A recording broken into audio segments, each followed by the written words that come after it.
Racist cop slams black child against car. Not knowing her mom leads the Secret Service suburban Atlanta. 3:47 p.m. on a Tuesday. 14-year-old Maya Johnson was walking home from debate practice, backpack on, headphones in, debating herself about college applications she wouldn't fill out for 3 more years, completely unaware that the next 17 minutes would prove, once again, that a black child in America can do everything right and still be seen as a threat. What Officer Derek Mitchell didn't know? The terrified girl he was about to slam against a patrol car was the daughter of the woman who literally protects the President of the United States. That ignorance, that assumption based on skin color and a neighborhood where Maya's family was one of 3 black households, would cost him everything. Let me paint you the picture of Maya. 14. Dark brown skin that glowed in the afternoon sun. Natural hair pulled into 2 puffs her grandmother called perfect. She wore her debate team jacket, the one with regional champion embroidered on the sleeve, over a Howard University t-shirt her mom bought her last year. "You're going there," her mama said. Legacy. Maya's great-grandfather graduated Howard in 1948. Her grandfather in 72. Her mother in 95.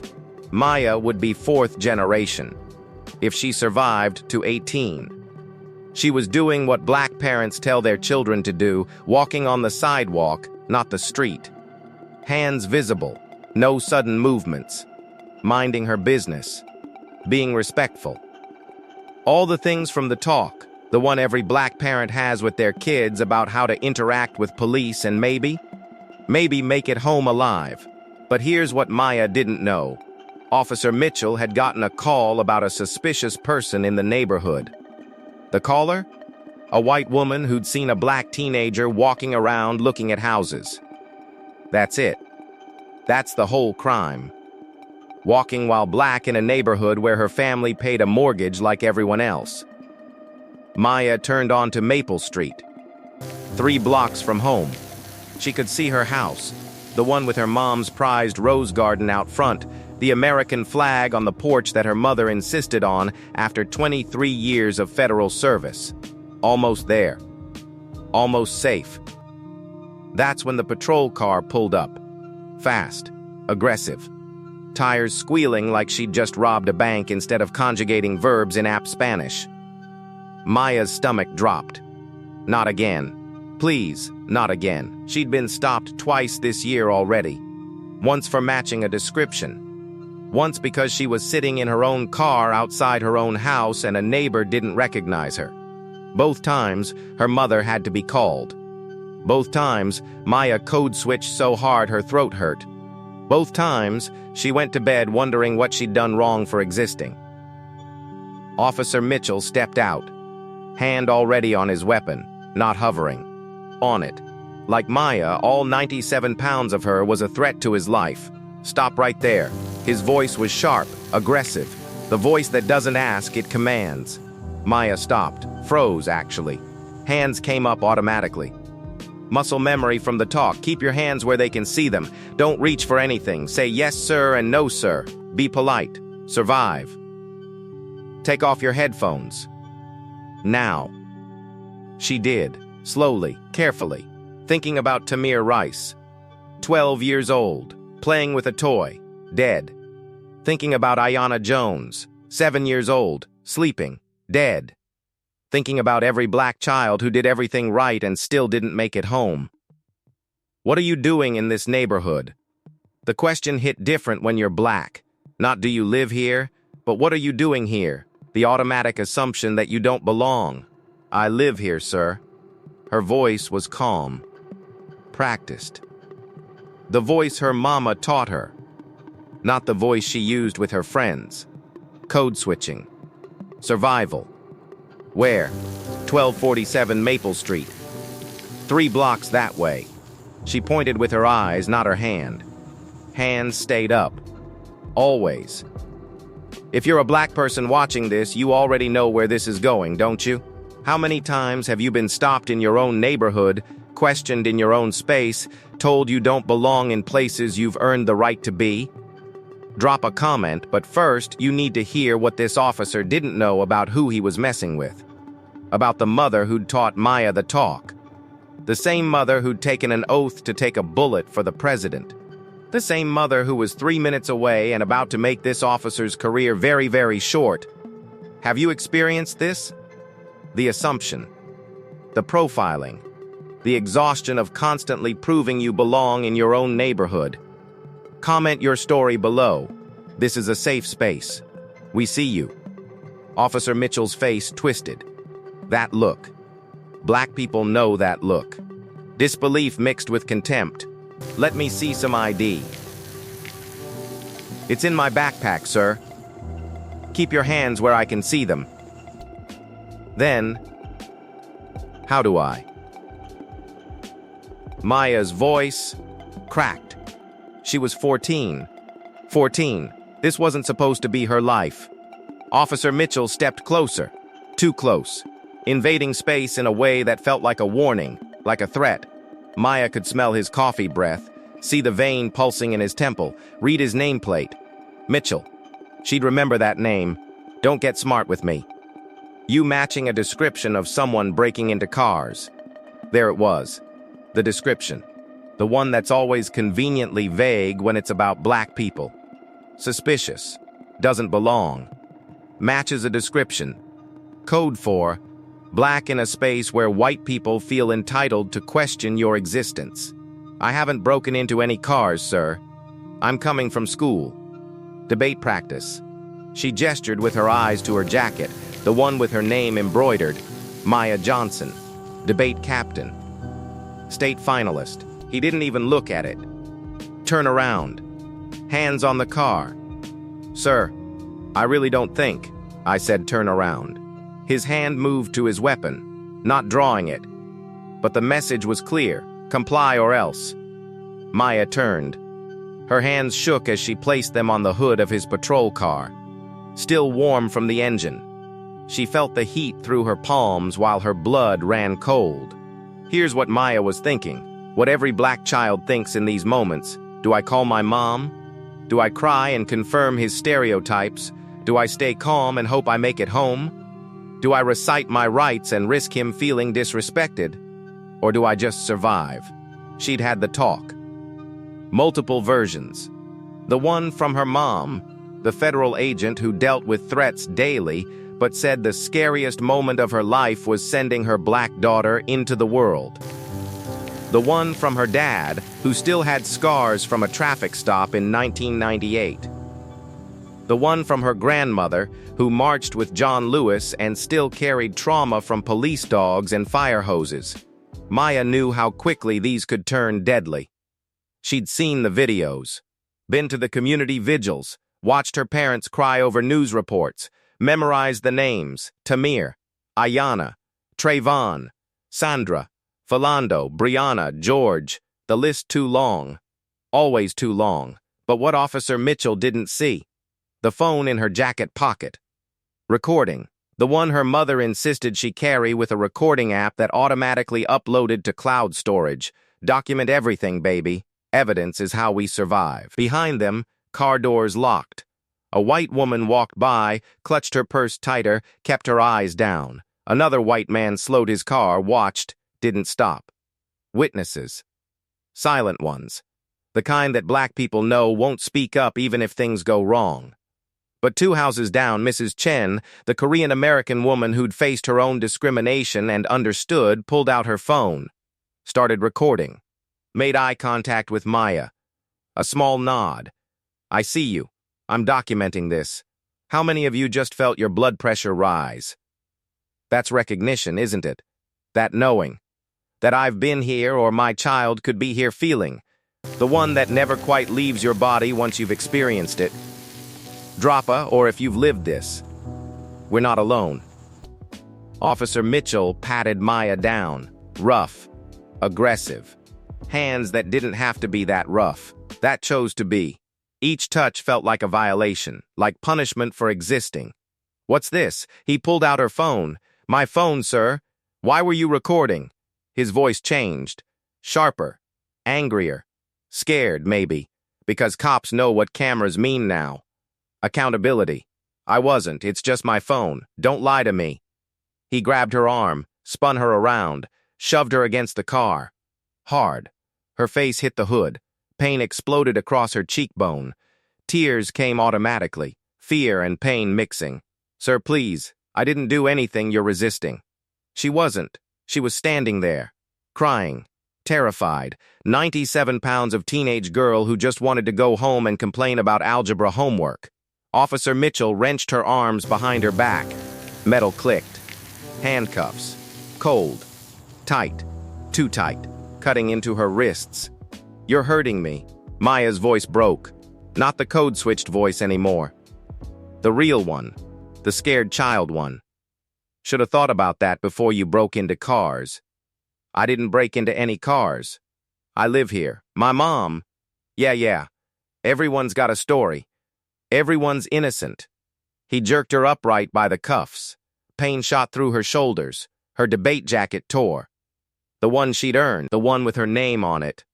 Ripped. A crowd was forming now. More neighbors. More phones. Mrs. Chen's wasn't the only one recording anymore. But no one intervened. No one stepped forward. That's the thing about witnessing racism people watch, but action? That's rare. Maya's face was wet with tears and blood from where her cheekbone hit the car. Her wrists burned, her shoulders screamed. But worse than the physical pain was the humiliation. The knowing that she'd done everything right. And it didn't matter. That her skin was her crime. That tomorrow at school, everyone would know. Maya Johnson, debate captain, handcuffed on Maple Street. For walking home. Have you ever been so calm outside while screaming inside? That split between what you show and what you feel? That survival mechanism that black people develop because showing fear can get you killed and showing anger definitely will? That's when Maya's younger brother, 11-year-old Jordan, came around the corner. He'd been at the neighbor's house, playing video games, being a kid, not thinking about how his skin made him a target. Maya. He started running toward them. Jordan, no. Go home. Maya's voice went from scared to terrified. Not for herself anymore. For him, her baby brother. The one she'd helped raise. The one who still believed police were heroes. Officer Mitchell's hand went to his weapon. Actually touched it. A child. 11 years old. Running toward his sister. And this officer's instinct was his gun. Stop right there. Jordan froze. His eyes went wide. The same eyes that lit up when he talked about becoming an engineer. The same eyes that cried during Lion King. The same eyes that didn't understand yet what his sister already knew, that being black in America meant being feared before being seen. That's my sister. Why is she in handcuffs? Get back. Go home before I arrest you too. Arrest an 11-year-old. For what? Loving his sister? Existing while black and worried? Officer, please. He's just a kid. Maya tried to step toward Jordan to position herself between them. Protective instinct. Big sister. But Mitchell jerked her back. I said don't move. The crowd murmured. Even some of the white neighbors looked uncomfortable now. This was going too far. A teenage girl in handcuffs, bleeding, crying. Her little brother terrified. All for what? Walking in their own neighborhood? But uncomfortable isn't the same as intervening. Nobody stepped forward. Nobody said, wait, I know her. She lives here. Nobody became an ally when it mattered. Except Mrs. Chen. She stepped closer, phone still recording. Officer, I've lived here for 12 years. That is Maya Johnson. She lives at 1247 Maple. Her mother is Director Simone Johnson. You need to let her go. Director. The word hung in the air. But Officer Mitchell was too deep in now. Too committed to being right. Too threatened by cameras and witnesses and the possibility that he'd made a mistake. Ma'am, step back, or you'll be charged with interfering with an arrest. An arrest? For what crime? What law did Maya break? What justification existed beyond black child in neighborhood equals suspicious. Can you see your mother, your sister, your brother in this?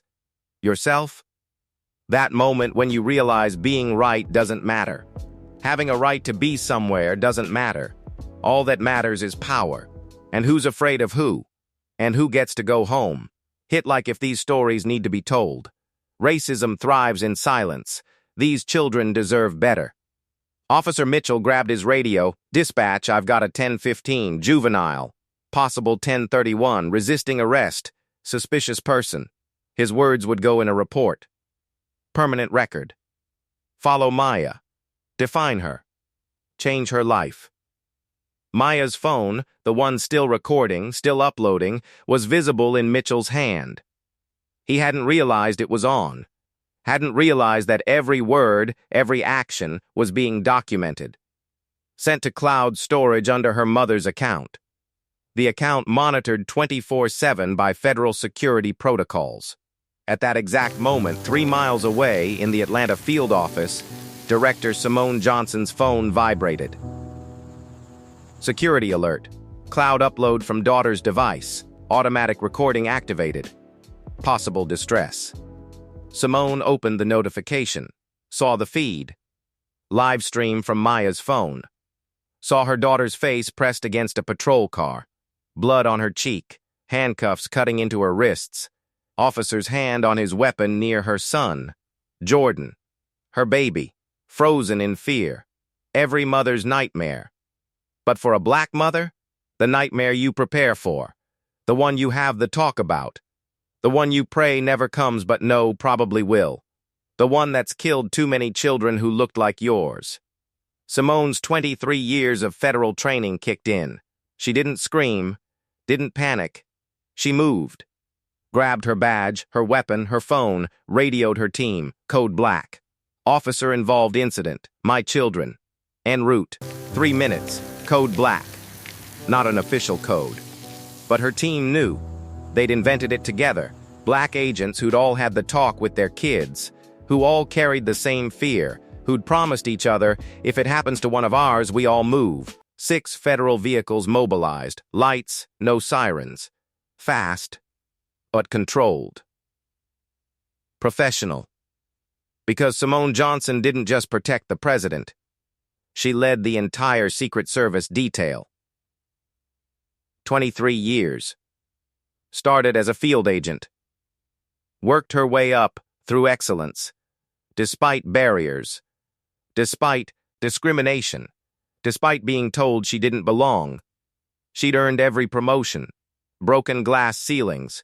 Opened doors for others. And now, she was about to teach Officer Derek Mitchell what happens when you put your hands on the wrong child.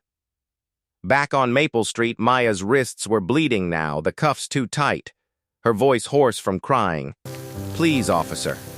Please just call my mom. Please. Save it. You're going in for processing. Processing. Fingerprints. Mugshot. System. At 14. For walking home. Jordan was crying now, too. Sitting on the curb where Mitchell had ordered him. Hands visible. Scared. Confused. Growing up faster than he should have to. The crowd was larger. More phones. More witnesses. But still, no one intervened. They'd talk about it later. Share the video. Call it terrible. But in the moment, silence. That's complicity. That's how racism persists. Good people watching. Doing nothing. When was the last time you had to prove you deserved to exist in a space? When was the last time you watched someone else have to prove it and said nothing? Loop 5 Officer Mitchell was walking Maya toward his patrol car. To take her in.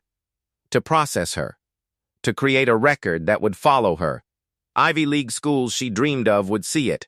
Scholarship committees would question it. Future employers would ask about it. One officer's racism would become a permanent stain on her permanent record.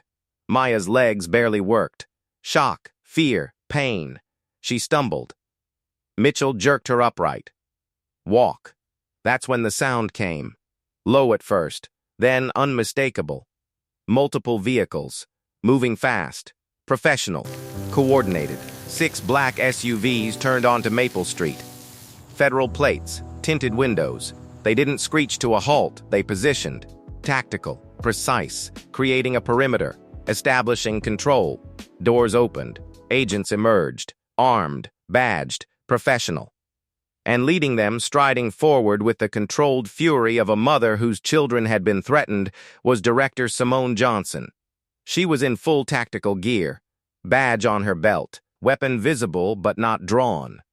Her locks were pulled back in the neat bun she wore for official duties. Her dark skin gleamed with purpose. Her eyes, Maya's eyes, locked onto Officer Mitchell with an intensity that could cut steel. Behind her, her team. Mixed race, mixed gender, but unified in purpose. They'd all gotten the code black alert. They'd all moved. Because that's what you do. That's what community means. Officer Mitchell's face changed. That confidence, that entitlement, that casual racism that had let him brutalize a child, it flickered. Not gone yet, but uncertain. Simone didn't run, didn't shout. She walked, deliberate. Each step measured. Professional, terrifying. She stopped 5 feet from Mitchell. Close enough to speak normally. Close enough for him to see her badge. Director. Secret Service, the patch on her tactical vest. The authority radiating from every inch of her 5'7" frame. Officer. Her voice was calm, cold. The voice that had commanded presidential details. The voice that had negotiated with foreign security forces. The voice that didn't ask questions, it expected answers. I'm going to need you to remove those handcuffs from my daughter. Now. Loop 6 Officer Mitchell's mouth opened, closed, opened again. His eyes darted to her badge, to her team, to the multiple phones still recording, to Maya's face, blood, tears, terror, to Jordan on the curb, to Mrs. Chen's unwavering camera, to the crowd that had grown silent. There was a call about my daughter walking home from school in her own neighborhood. Simone's voice didn't raise. Didn't need to. The fury was in the control. In the precision. A call about a 14-year-old child in a debate team jacket, carrying a backpack, walking on a sidewalk. She matched a description. Of what? Being black? Now the edge came through. Sharp. Cutting. Years of dealing with this. Years of being professional while racism happened around her. Years of code switching, of biting her tongue, of being twice as good. Years of hoping her children wouldn't have to. And here it was anyway. Director, You were just what? Brutalizing my child? Creating a false arrest record? Traumatizing my son? Terrorizing my family? Simone stepped closer. Not threatening. Documenting. You put your hands on her. You threw her against your vehicle. You handcuffed her so tight she's bleeding. You touched your weapon near my 11-year-old son. All of this is recorded. All of it is documented. All of it is about to cost you everything. She pulled out her phone, played the feed. Maya's voice, I live here, sir. Mitchell's response, what are you doing in this neighborhood? The assumption, the aggression, the violence, all of it. Crystal clear. Remove the handcuffs. Now. Officer Mitchell's hands shook as he reached for his keys. The crowd watched, silent, witnessing accountability in real time, something they'd probably never seen before. The handcuffs clicked open. Maya's hands came forward. Wrists raw, bleeding, bruised, she stumbled forward into her mother's arms. And Simone, Director Simone Johnson, who'd stood stoic through terrorist threats and assassination attempts, broke. Just for a moment. Held her daughter. Felt her shaking. Smelled blood and fear and her baby's tears. Mama Maya's voice was small, young. The voice she'd used before she learned to code switch. Before the talk, before this. I got you, baby, I got you. You're safe now. Simone's voice cracked. Just once. Then the director was back. Because this wasn't over. This was just beginning. How many of you just felt your blood pressure rise? That satisfaction of watching racism meet accountability? That feeling of finally, consequences? This is what justice looks like when black excellence meets racist assumptions. When power shifts. When the person who felt entitled learns a lesson they won't forget. Comment what you think happens next, because this officer's day is about to get so much worse. The reveal: Simone handed Maya to one of her agents, Special Agent Williams, a black woman who'd been mentored by Simone, who had her own daughter Maya's age. Williams wrapped a blanket around Maya, checked her injuries, whispered words of comfort, took Jordan's hand, got both children into a federal vehicle, safe, protected. Away from this. Then Simone turned back to Officer Mitchell. And now the full weight of who she was came down. My name is Director Simone Johnson. I lead the United States Secret Service. I've served this country for 23 years. Graduated top of my class from Howard University. Master's degree from Georgetown. Presidential Medal of Merit. 3 commendations for valor. I've protected 4 presidents. I've neutralized actual threats to national security. And everything you just did to my daughter? Recorded. Witnessed. About to cost you everything. She stepped closer. Let him see her credentials. Let him see the badge that represented authority he couldn't comprehend. Let him understand exactly how badly he'd miscalculated. Here's what's going to happen. My agency has already filed a federal complaint. Civil rights violation. Assault on a minor. False arrest. Excessive force. The footage from my daughter's phone, the one that auto-uploads to federal servers, is already being reviewed by DOJ. The footage from that camera, she gestured to Mrs. Chen, and that one, multiple phones, all evidence. Officer Mitchell's face had gone from red to white to gray. That confidence? That entitlement? That casual racism that had let him brutalize a child? Gone. Replaced with something black people rarely see in these situations, a racist realizing they destroyed their own life. Not fear of a black person. Fear of accountability. But that's not all, Simone continued. Her voice was steady, professional, devastating. My daughter was walking home in a neighborhood where my family has lived for 6 years. We've been stopped, questioned, or had police called on us 19 times. 19. I documented every one, sent complaints every time. Nothing happened. Because the system protects officers like you. The crowd murmured. 19 times. A black family. In their own neighborhood. 19 times. But this time, Simone's smile was cold. This time, you picked the wrong family. Because I don't just have resources, I have jurisdiction. Federal jurisdiction. And what you did today? That's not just local misconduct. That's a federal civil rights violation. That's deprivation of rights under color of law. That's assault. That's child abuse. That's everything I needed to bring the full weight of federal law enforcement down on your head. Behind her, her team stood ready. Silent. Professional. But you could see it in their eyes. The satisfaction. The finally someone's going to pay for this feeling. Because they'd all experienced it. They'd all had the talk with their kids. They'd all feared this call. In the crowd, black faces nodded. That's right. Tell him. White faces looked uncomfortable, some guilty, some still silent. A few finally found their voices. I didn't know she lived here. I should have said something. Too late. Complicity doesn't get undone after the fact. In seconds, power had shifted. The officer who'd felt entitled to brutalize a child, now surrounded by federal agents. The girl who'd been thrown against a car, now protected by the most elite security force in the nation. The mother who'd been dismissed 19 times, now the one with all the authority. Have you ever seen a racist face consequences in real time? How did it feel? This is what accountability looks like. This is what happens when racism picks the wrong target. If you're feeling that satisfaction, that finally, consequences, hit that like button. Share this. Let the world see racism has a price tag. Immediate consequences. The Atlanta Police Department's Internal Affairs Office received a call from the Secret Service before Officer Mitchell even left Maple Street. By the time he returned to the station, he was suspended, badge and weapons surrendered. Pending investigation. Within 24 hours, fired. No severance, no recommendation, no second chances. The footage went viral. 6 million views in the first day, 40 million by the end of the week.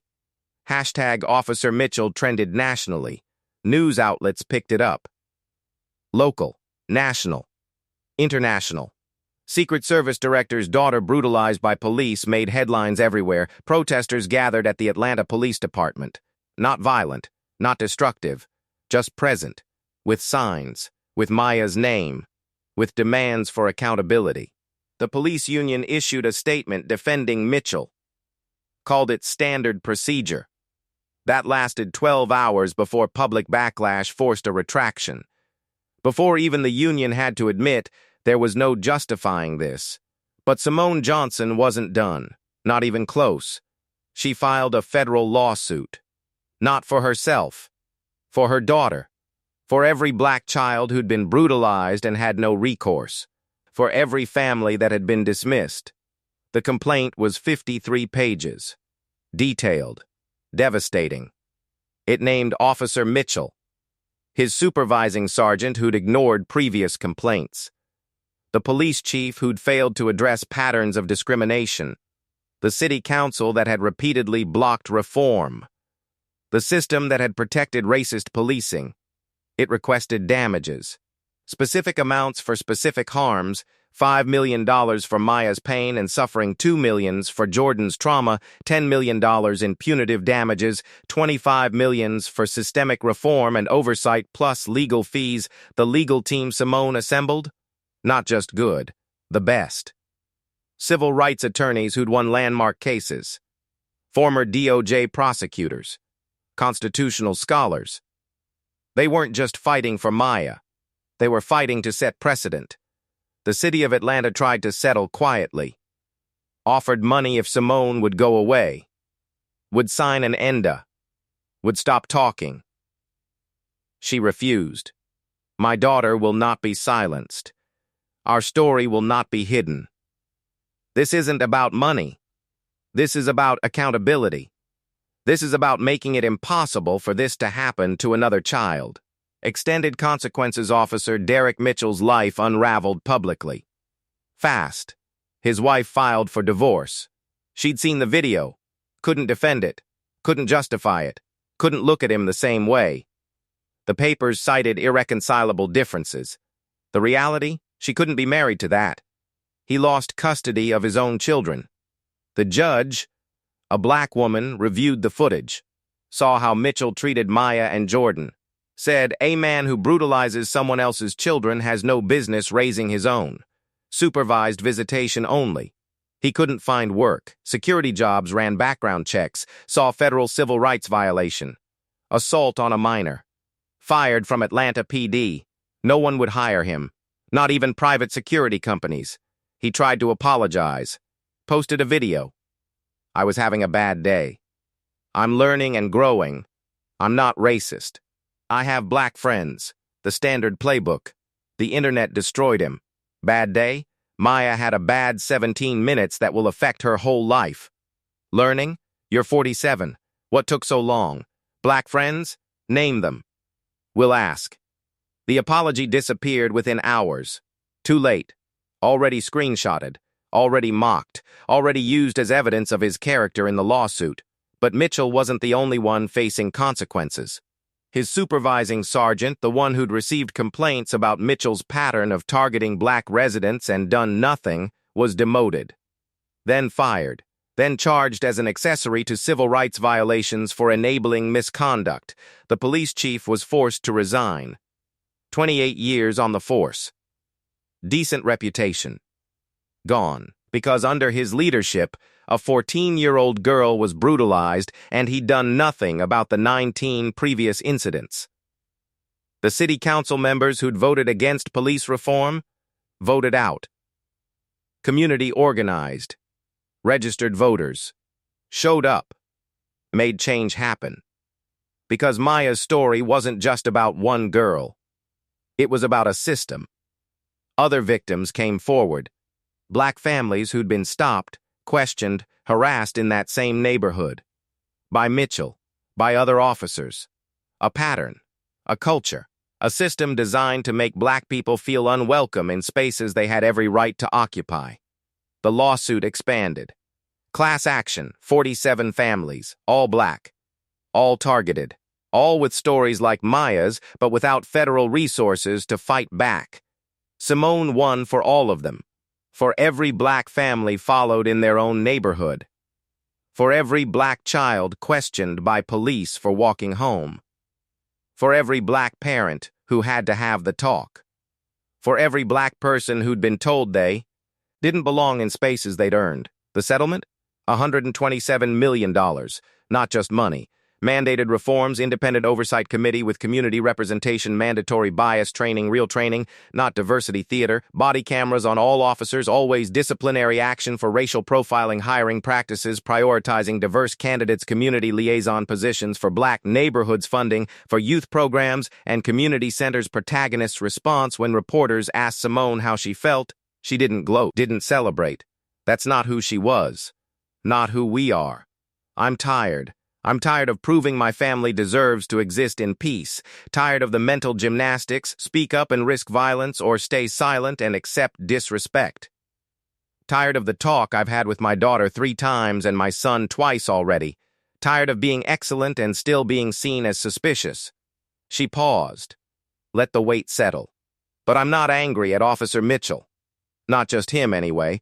I'm angry at the system that made him feel entitled. I'm angry this happens every day to families without resources or platforms. I'm angry we're still fighting for basic dignity in 2025. I'm angry my daughter will carry this trauma forever. Another pause. Deeper. But I'm hopeful. Because accountability changes behavior. If my daughter's experience stops this from happening to one other black child, it was worth it. If this lawsuit creates real change, it was worth it. If Maya's story makes one white person understand what black families live with every day, it was worth it. The reporter asked about forgiveness. They always do. Forgiveness isn't mine to give. Officer Mitchell didn't harm me, he harmed my daughter. When she's ready, if she's ever ready, she can decide about forgiveness. My job isn't to forgive. My job is to protect her, to fight for her, to make sure this never happens again. Here's what needs to be said. Maya didn't have to be the daughter of a Secret Service director to deserve dignity. Every black child deserves to walk home without fear. Every black teenager deserves to exist without being seen as a threat. Respect isn't something you earn through achievement. It's something you deserve by being human. Resolution 1 year later. Let me tell you where they all are now. Maya Johnson, 15 now. Still debate team captain. Still bound for Howard, but different. Quieter sometimes. Therapy twice a week. Panic attacks when she sees police cars. Nightmares about handcuffs, the kind of trauma that doesn't just disappear because there was accountability. But she's also stronger. Uses her voice. Speaks at community events. Shares her story. Started a youth organization called Walking While Black that teaches kids their rights and documents police interactions. Turned her pain into purpose, like her mama taught her. She gave a TED Talk. It went viral. I did everything right. I was polite. I was respectful. I kept my hands visible. I said yes, sir. I code switched. And I still ended up bleeding on a police car. So let's stop telling black children the problem is their behavior. The problem is racism. Period. Jordan Johnson, 12 now. More serious than 11-year-olds should be. Doesn't want to be an engineer anymore. Wants to be a civil rights attorney. Wants to fight. Simone's trying to help him heal while honoring his anger. That's the balance, letting black children be children while preparing them for a world that sees them as threats. Director Simone Johnson still leading the Secret Service, but also leading reform. Established a task force on police interactions with black families, lobbying for federal legislation, using her platform, her authority, her voice. being the person she needed when she was younger. She and Maya started a foundation. Johnson Family Justice Initiative provides legal support for Black families facing discrimination, scholarship fund for Maya's debate students, mental health services for victims of police violence, turning personal pain into systemic change. Officer Derek Mitchell, 48 now, lives alone. Works at a warehouse, makes $16 an hour. His kids won't talk to him. His ex-wife remarried. He's known everywhere as that racist cop. Cannot escape it. Will never escape it. He's on the national do not hire list for law enforcement. Cannot carry a badge in any state. Has federal civil rights violations on his permanent record. Declared bankruptcy from legal fees. Lost his house. His reputation. His identity. He tried to claim he was the real victim. Cancel culture. Woke mob. Destroyed for one mistake. The internet reminded him brutalizing a child isn't a mistake, it's a choice. And choices have consequences. Last month, he tried to get his conviction overturned. Failed. The judge, the same Black woman who'd taken his kids, said, "You had 17 minutes to make different choices. You chose violence every time. That's not a mistake. That's character." The system, Atlanta PD, underwent massive overhaul, new chief, new policies, new culture. It's not perfect. Systemic racism doesn't disappear with one lawsuit, but it's better. Body cameras caught 3 officers racially profiling last year. All 3 were fired immediately. That's change. The neighborhood where Maya lived? 2 more Black families moved in. Felt safer. Knew there was accountability now. Knew the Johnsons had fought for them too. Do you think the punishment fit the crime? Or should there have been more? What would you have done? Let's discuss in comments respectfully. Because this isn't theoretical. This happens. Every day. To Black families who don't have federal resources to fight back. These stories matter because they're real. They happen every day to Black people in America. Subscribe so you never miss a story. Hit the bell. Join a community that refuses to let racism go unchecked. We're building accountability. Closing, here's what I want you to remember. Racism isn't just burning crosses and white hoods. It's the assumption that a Black teenager doesn't belong in her own neighborhood. It's the extra scrutiny. It's the hand on the weapon when there's no threat. It's the microaggressions that pile up until you can't breathe. It's the system that protects officers who brutalize children. For Black people watching, I see you. I see your exhaustion, the code switching, the respectability politics, the constant proving. I see the fear you carry when your children leave the house. I see the talk you've had or will have. I see the trauma you carry from just existing. You deserve better. Your children deserve better. You deserve to exist without justifying your existence. For everyone else, don't be Officer Mitchell. Don't enable him. Don't be the silent witness who recorded but didn't intervene. Don't be the neighbor who called police on a child walking home. Don't be the system that protects racism. Be better. Speak up. Intervene. Disrupt. Because silence is complicity. And for the white people who just learned something, good. That discomfort you're feeling, that's awareness. Don't run from it. Sit with it. Let it change you. Then use your voice, your privilege, your power to make sure this doesn't happen to another Maya. Because underestimating Black people, that's a mistake you can't afford to make. Brutalizing Black children, that's a crime that should cost everything. And in Maya's case, it did. Next week, racist Karen calls cops on Black doctor at hospital not knowing he's the chief of surgery who'll decide her father's care. You won't believe how karma comes around. Hit subscribe. Turn on notifications.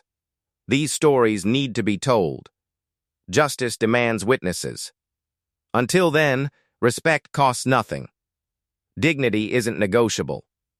And racism? In 2025, it comes with receipts and consequences. Peace.